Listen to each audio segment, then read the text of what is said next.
So, are you a beginner? Are you itching? Are you struggling? Are you trying to get to Canada to live there permanently? Even if you're a beginner, in just 4 steps, I am going to show you how you can achieve your dream.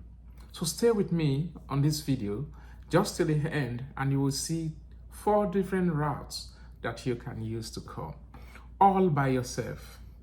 The first thing you need to do is to check your comprehensive ranking score, which is CRS. So at this time, you've not got anything, you've not got a profile, you've not got any clue of how you can come to Canada.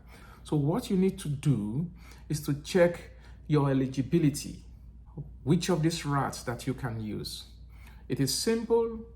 The portal is built in such a way that you just answer a series of simple questions: your age, your marriage, your spouse, your children, level of education, work experience. You just input your answers to these and it gives you your CRS score. And guess what? If your score is between 460 and 480, or if you score more than that, then you should apply through the express entry route.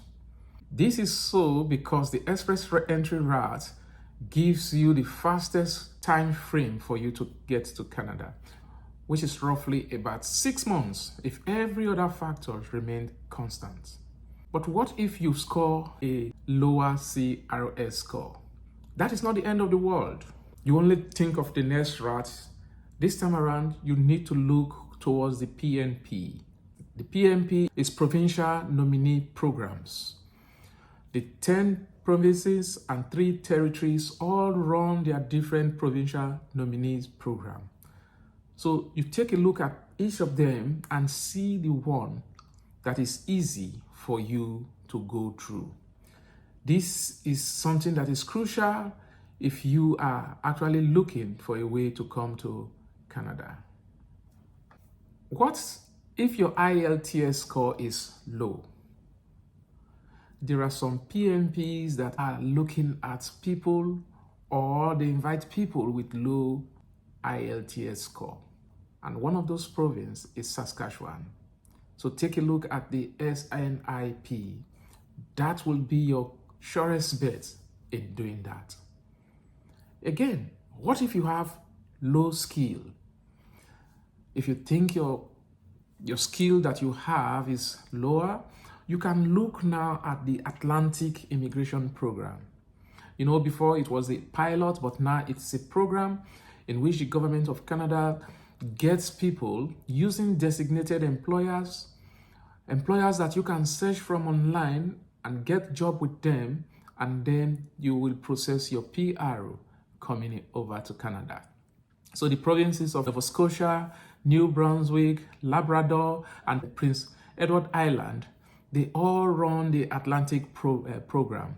And that will be your best bet if you have a lower skill in your possession.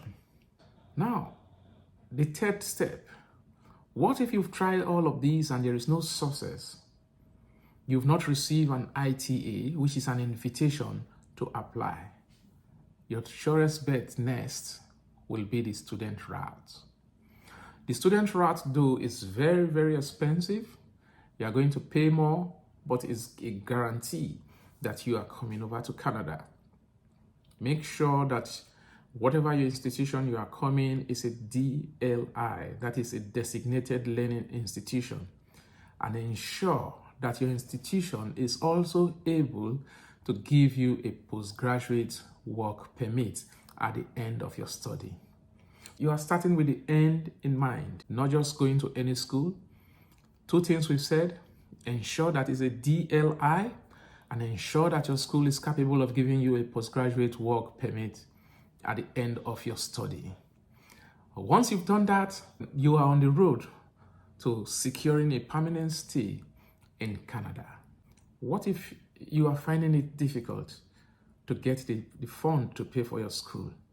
Well, the last route that we will talk about now is looking at getting an employment in Canada, even from your respective country.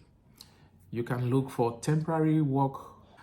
In so doing, you'll be looking for an employer that is willing to give you a job and is willing to give you a job that has an LMIA. In other words, the employer should ensure that there is nobody inside Canada, be a permanent resident or a citizen, that is willing to do that job, and then is offering it to you. Once you've got that, you'll be getting your temporary work permit to come over to Canada. And once you are here, you can quickly transition to a permanent stay. So these are just the fastest road, even for a beginner, someone who is starting, who is experimenting, as it were, coming over to Canada. This is just the route that you can use. If you've seen value from what we've discussed, subscribe to the channel, share this video to your friends and loved ones so that they can get the same information that I'm giving out. If you have questions, drop them in the comment section and I will answer them, probably using a video just like this to answer your question. Thank you once more for being there, and I will see you in the next video.